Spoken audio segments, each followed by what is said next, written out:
Era uma régua boa de diagramar, né? Espetáculo. Pá, boa de diagramar.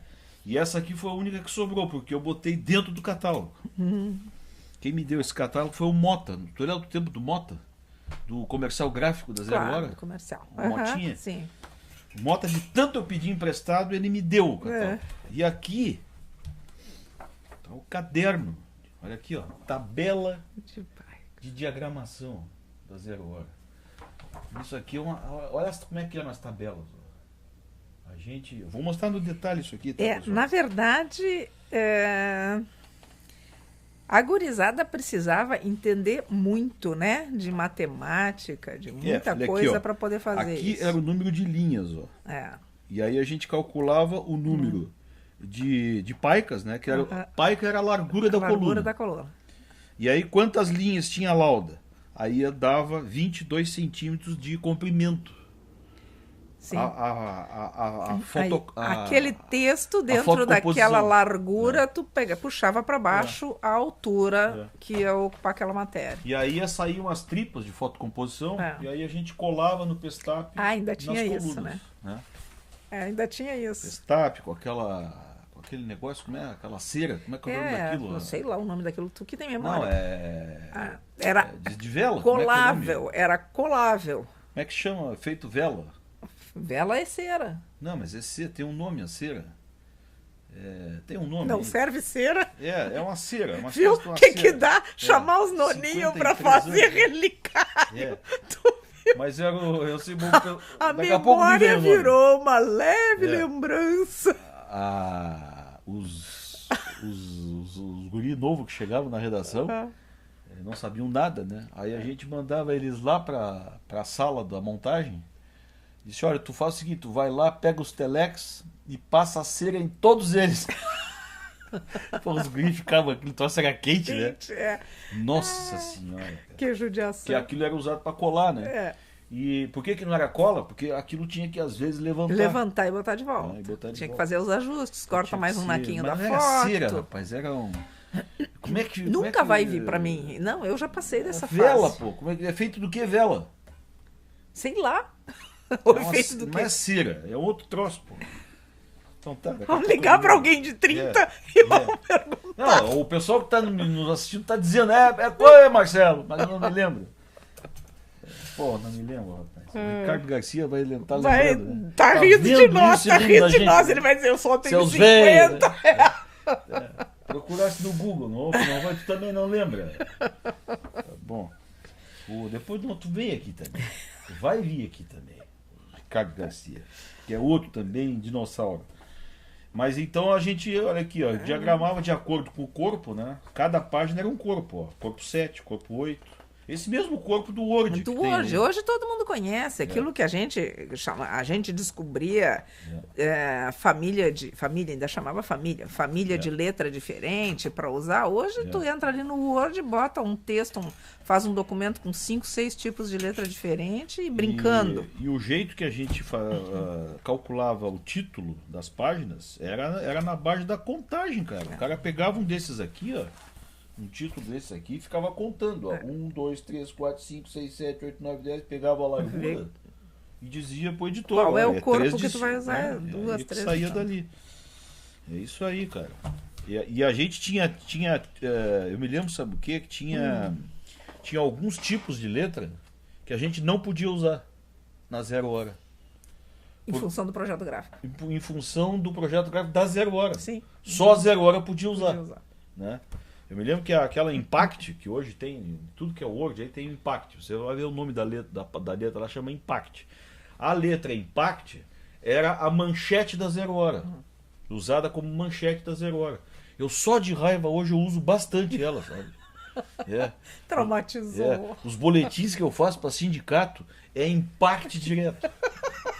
Eu me vingo nos boletins do sindicato. Fazer o enfrentamento de todas as maneiras possíveis. E tu sabes que toda vez que eu uso, eu me lembro da ordem. Do Mota dizendo pra mim, não pode, essa aqui não pode. Mas Mota, já tá tudo diagramado. Não pode, projeto gráfico. Ó, essa aqui, ó. Projeto gráfico isso na aqui época. Era a manchete da Zero Hora. Projeto gráfico era uma coisa que ameaçava a vida da gente. Não podia. Pois hoje, só para me vingar, eu uso ela. Do jeito que eu quero. E no InDesign, né? Sim. Os programas aí, chique e tal. Então. A gente tem que usar. Olha aqui, ó. Aqui as reguinhas, ó. Quem que será que o Enio Papel diria disso que nós estamos conversando aqui hoje no Relicário, hein? Ah, nós vamos ligar pro Enio ver isso aqui. O Enio é um jornalista que entrou para a história do jornalismo de Santa Catarina com esse apelido, Enio Papel. Eu não conheço o sobrenome dele, conheço ele como Enio Papel, porque ele foi o cara que ensinou os novos... Tem gente que não sabe nem que o nome dele é Enio. É só papel? É só papel. Não, no meu tempo era Enio Papel.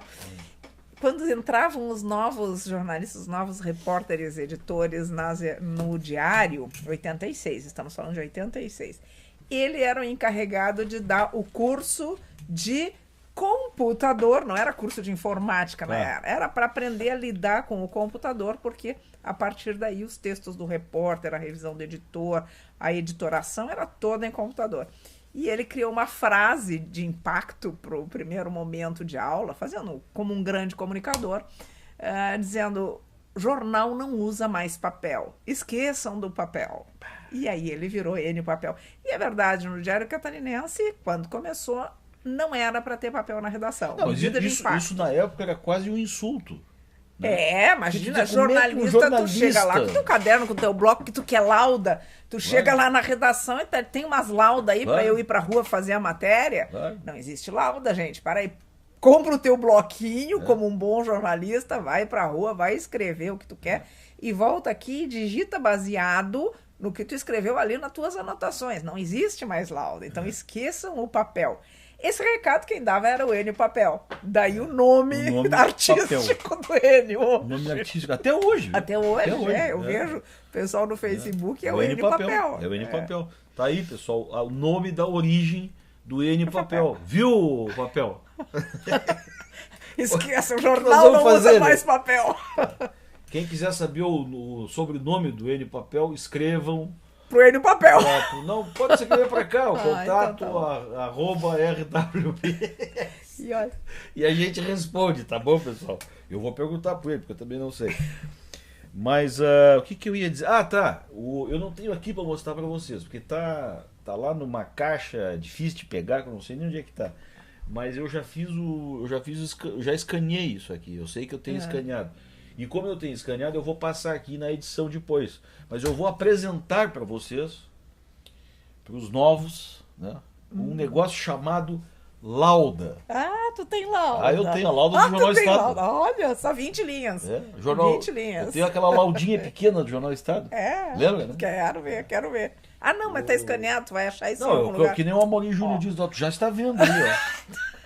Eu não acostumo com essa coisa de que não é agora, nós vamos falar depois. Aí o cara ainda diz assim, ó, tá passando aqui agora, ó. Depois da edição eu vou fazer passar mesmo. Tá aqui, ó, quer ver, ó, vou fazer assim, ó. Olha lá, ó. Depois na edição tu vai ver, ó. Tá certo. A lauda aqui na minha mão, ó. Olha, ela está aqui, ó, pessoal, tá vendo? Vou botar depois aqui. Ainda bem que eu lembro, dessa eu lembro. A gente trabalhava bastante com lauda, né? Laudinha, no carrinho, né? Tu sabes que eu tenho... Será que eu digo o nome dele? Não vou dizer que ele vai ficar bravo. É muito estressado ele. Mas ele era um daqueles das antigas, mais antigo que nós. Acostumadão com aqueles carrão da Royal, da Remington, né? Aquelas coisas pesadas, aquelas máquinas de escrever, né? E ele... Aí e apitava também, né? Fazia... E puxava, gritava assim, né? Quando o cara tava brabo, né? E amassava e jogava longe, né? Era um negócio. Aí eu trouxe feito com as entranhas. Com entranhas, aqui, né? É verdade. E aí veio o computador. E esse nosso amigo, deram pra ele um terminal. Né? Tu tá falando do Jornal Estado agora? Não, tô falando do Diário Catarinense. Do Diário? Deram um terminal pra ele e um teclado, né? Teclado e tal. Ele começou naquilo ali e tal. E ele começou a ter a necessidade de dar porrada. De empurrar o carro. Não tinha o carro para ele empurrar da máquina de escrever. Então ele conseguiu se livrar desse troço dando tapas no monitor. Mas ele dava uns 10 tapas por minuto no monitor. Sim. Mas ele... Pá! Pá! Eu queria saber quem é. Depois eu te digo, não posso falar. Senão ele vai ficar chateado comigo.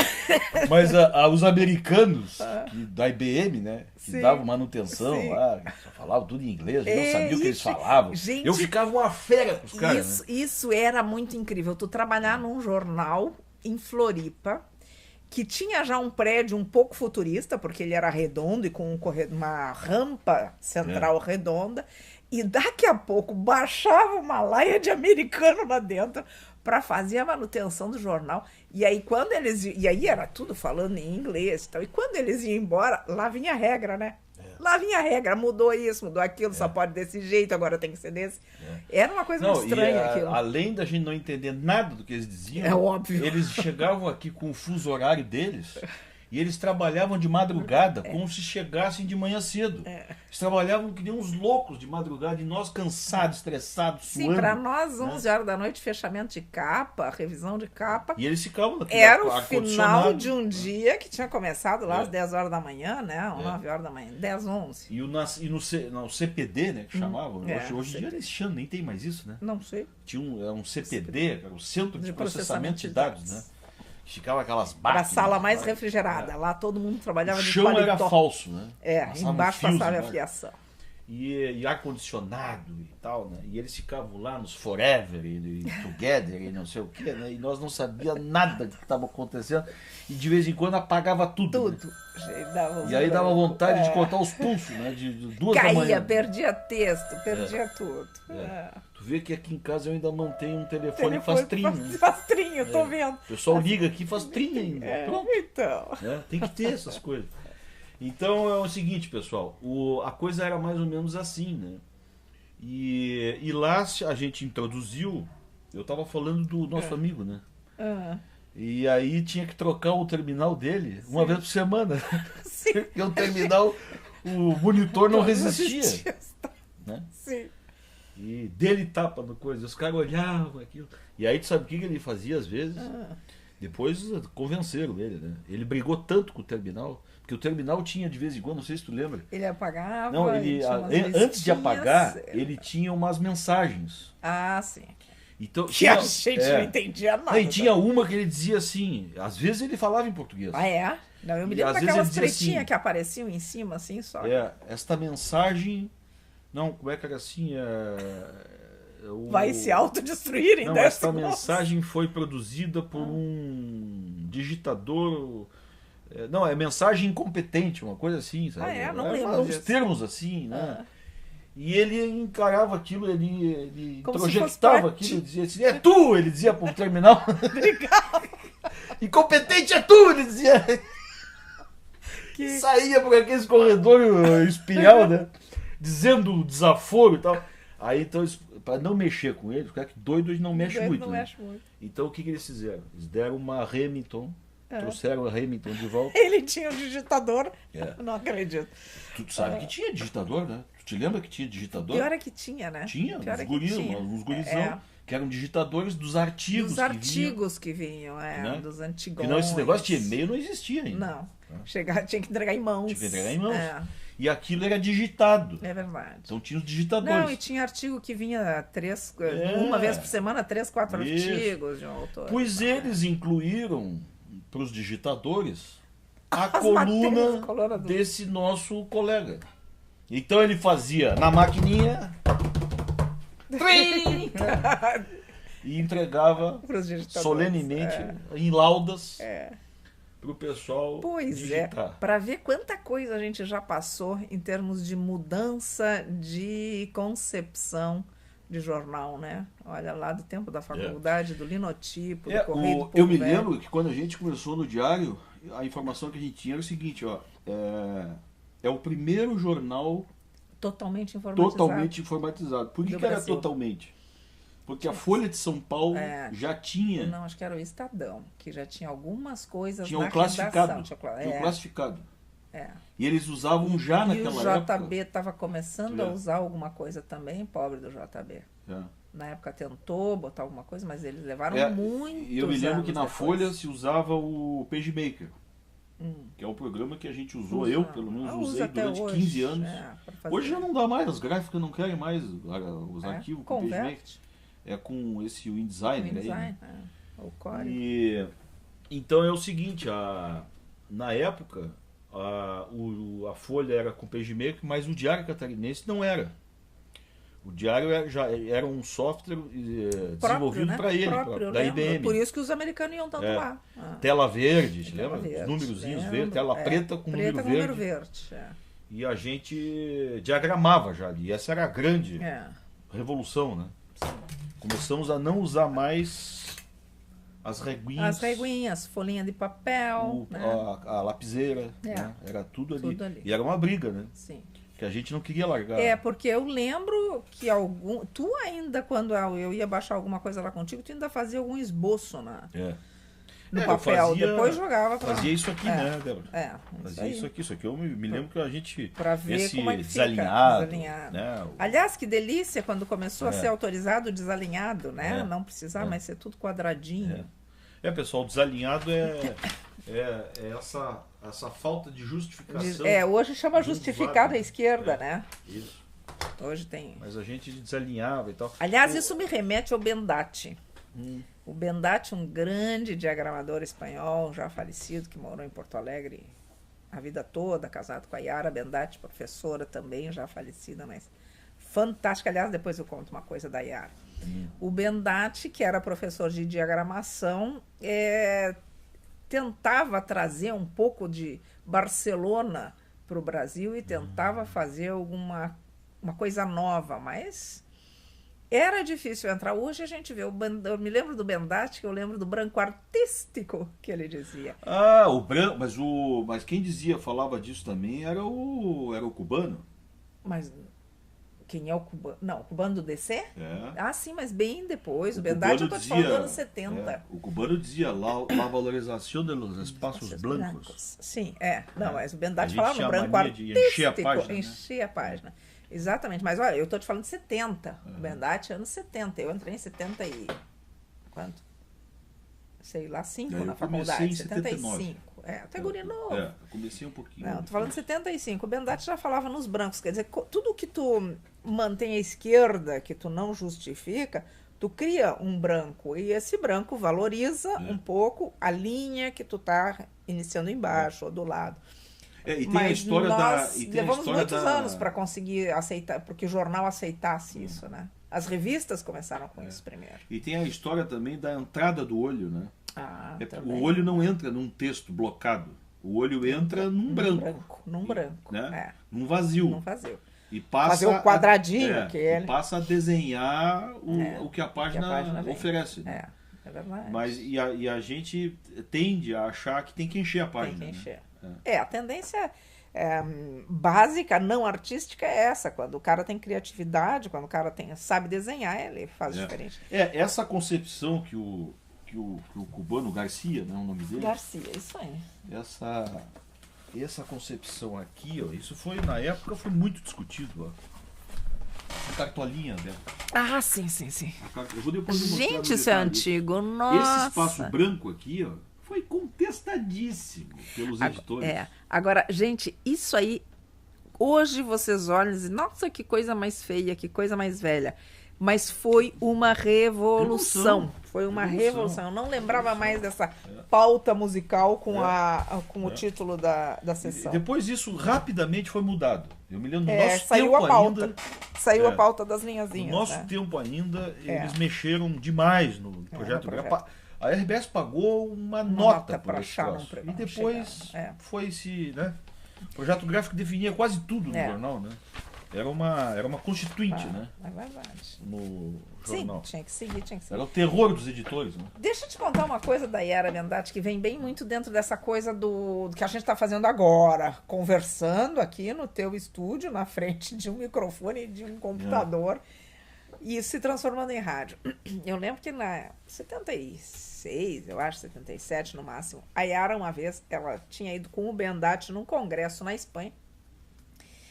E aí, chegando em sala de aula, ela comentou com a gente, olha, gente, 70 e 76 ou 7. Vocês não eram nascidos. Normalmente nossa audiência não era nascida ou era nova ainda. A Yara disse que a televisão ia mudar. Que a televisão ia ser paga, que a gente ia pagar cada canal que quisesse receber e cada canal ia ter um tema. Ia ser só aquele tema. Tu imagina numa época que tinha a TV Gaúcha, a TV Piratini, a TV Difusora, e aqui em Santa Catarina estava começando... A catarinense. Não, estava começando, porque a TV catarinense começou quando eu já trabalhava na TV. Ela é de 75, 76, alguma coisa assim. E quem implantou, né, foi o Severo. Foi o Severo, que já esteve aqui. Exatamente. Naquela época, alguém chegar e dizer que a gente teria... E que a grande vantagem que ela falou e que a gente não acreditou que isso fosse acontecer, que a gente ia pagar para receber um canal, né? E que a televisão ia vir por cabo. Como vai passar cabo pelo meio das ruas e tal? Ela disse que a gente não ia ter propaganda nessa televisão, que não ia existir. Não ia ter. Não ia existir propaganda porque ela seria paga. Tu vê? Eu acho que só aí que ela errou, né? Só aí que ela errou. Só aí que ela errou. Passaram-se o quê? 30 anos, 35 anos e a gente já tem a televisão. E ela errou, até bem pouco tempo não havia rádio. Não, né? Porque não tinha propaganda. Isso é uma coisa nova. Mas isso é a mudança rápida das mídias, né? Eu acho que nem a própria televisão a cabo sabia que ela ia crescer dessa forma e se suplantar sobre a TV aberta, né? Dessa forma. Então, é uma corrida que hoje a gente está aqui falando numa rádio feita no computador, né? Não tem estúdio. Tu fez um estúdio aqui, mas não precisava ter um estúdio. Claro. Não tem ninguém mexendo nos botões lá atrás, né? Não tem a luzinha vermelha acendendo do tipo, tá no ar, né? Então... Bom, finalmente ainda, a gente tem ainda pouco mais de 15 minutos. Eu queria ainda mostrar o jornal Estado, né? Que a gente não mostrou. O velho Estadão, né? Era mais pesado, ó, gente. Pessoal, era mais pesado. Eu tenho uma história do jornal Estado maravilhosa do jornaleiro, né? Do tempo do jornaleiro. Do jornaleiro, claro. Havia incendiado, acho que todos lembram disso, que são mais velhos um pouco. Havia incendiado o Hospital de Caridade. Pegou fogo no Hospital de Caridade. Uma tragédia. Mas quando isso? Agora, há pouco? Não, faz mais de 15 anos. Nossa, já faz tanto tempo. É tragicômico que eu vou contar, né? Claro, é uma tragédia, né? Muita gente se machucou, se queimou e tal. E queimou exatamente a ala dos velhinhos, né? E aí eu entrando na Rádio Guarujá de manhã bem cedo, né? E o jornaleiro, jornal debaixo do braço, né? E o jornaleiro gritava, Estado! Né? Lembra disso? Lembro. Aí o jornaleiro querendo vender jornal, né? E naquela época o jornaleiro gritava a manchete do jornal, né? Pra vender o jornal. E aí o jornaleiro disse assim, bem manezinho, né? Ele disse, olha, Estado! O Hospital de Caridade pegou fogo e os velhinhos, tadinhos, se arrombaram tudo. Agora tu vê, isso é fantástico. Isso é genial. E os velhinhos, tadinhos, se arrombaram tudo. Olha a criatividade. Nunca mais eu me esqueci disso, cara. Falando em fogo e Jornal Estado. Tu te lembra aquele carro que eu tava indo pra casa do Jornal Estado e pegou fogo? Não te lembro, não, eu acho que era antes de eu ir pro DC. Gente, o carro do jornal pegou fogo. Bom, o carro do jornal não era do jornal. Tinha um senhor lá que tinha uma Fiat, frota. Não, era um Corcel. Corcel. Tinha uma frota, ou era um Chevette? Bom, um desses dois. Era assim, eu conheço um pouco de carro. Sim, Marcelo, mas na 1900 época... Na época era um Gol, agora...